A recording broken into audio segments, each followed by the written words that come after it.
ओम नमो नारायणाय।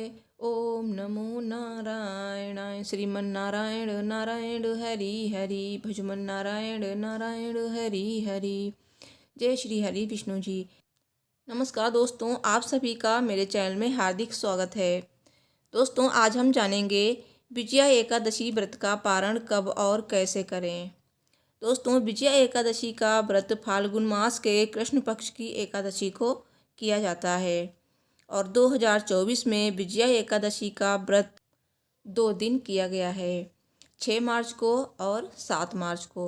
तो दोनों दिन पारण का मुहूर्त मैं आपको बताऊंगी और पारण कैसे करना चाहिए, क्या खाकर पारण करना चाहिए और कब कब पारण नहीं करना चाहिए, इससे हमें दोष लगता है।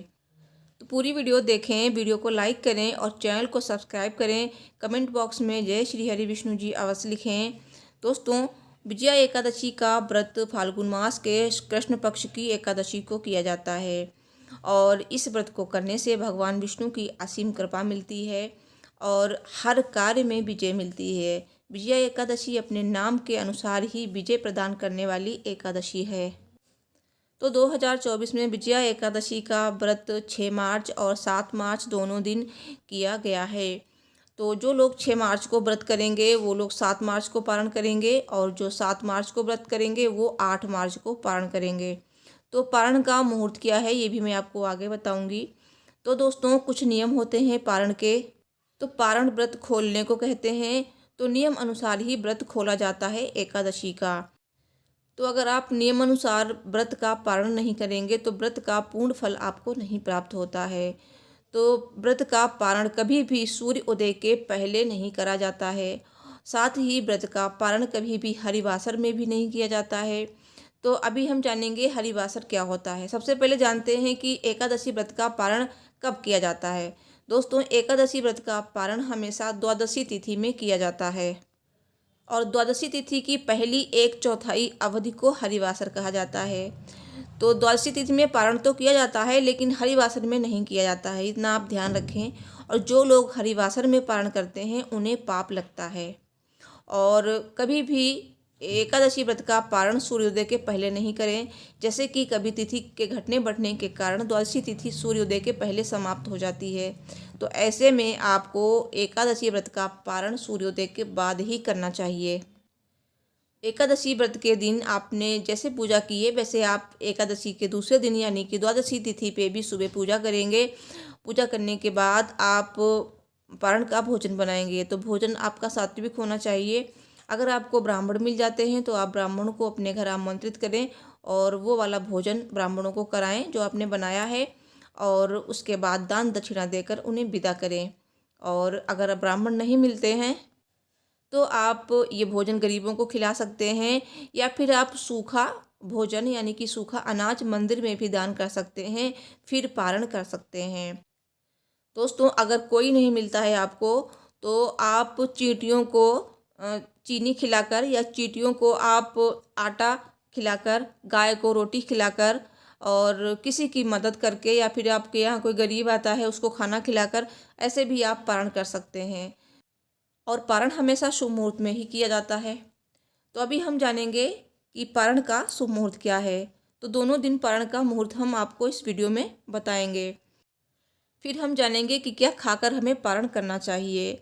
आप वो चीज़ें अपने मुंह में पहले रख लीजिए, फिर आप कुछ भी खा सकते हैं। तो चलिए अभी जानते हैं पारण का मुहूर्त। जिन लोगों ने 6 मार्च को व्रत किया है वे लोग 7 मार्च को पारण करेंगे। 7 मार्च को पारण करने का समय है दोपहर 1:49 से शाम 4:11 तक और इस दिन हरिवासर समाप्त होने का समय है 9:30 तक। और जो लोग 7 मार्च को व्रत करेंगे वे 8 मार्च को पारण करेंगे।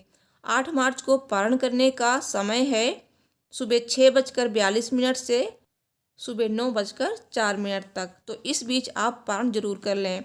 और 8 मार्च को द्वादशी तिथि सूर्योदय से पहले ही समाप्त हो जाएगी, तो आप इस समय पारण जरूर कर लें। दोस्तों, अगर एकादशी 2 दिन पड़ती है तो किस दिन आपको व्रत करना चाहिए ये मैंने अपनी पिछली वीडियो में बताया है, तो आप ज़रूर देख लें।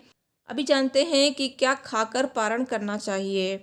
दोस्तों, एकादशी के व्रत में कुछ ऐसी चीज़ें हैं जिन्हें खाकर ही पारण किया जाता है। इससे भगवान विष्णु प्रसन्न होते हैं और आपका व्रत भी पूर्ण होता है। जैसे कि भगवान विष्णु को तुलसी जी बहुत ही प्रिय हैं। तुलसी जी के बिना भगवान जी भोग स्वीकार नहीं करते हैं और तुलसी जी के बिना भगवान विष्णु की पूजा अधूरी मानी जाती है। तो तुलसी पत्र को अपने मुख में रखकर भी आप पारण कर सकते हैं या फिर आप आंवला खाकर भी पारण कर सकते हैं।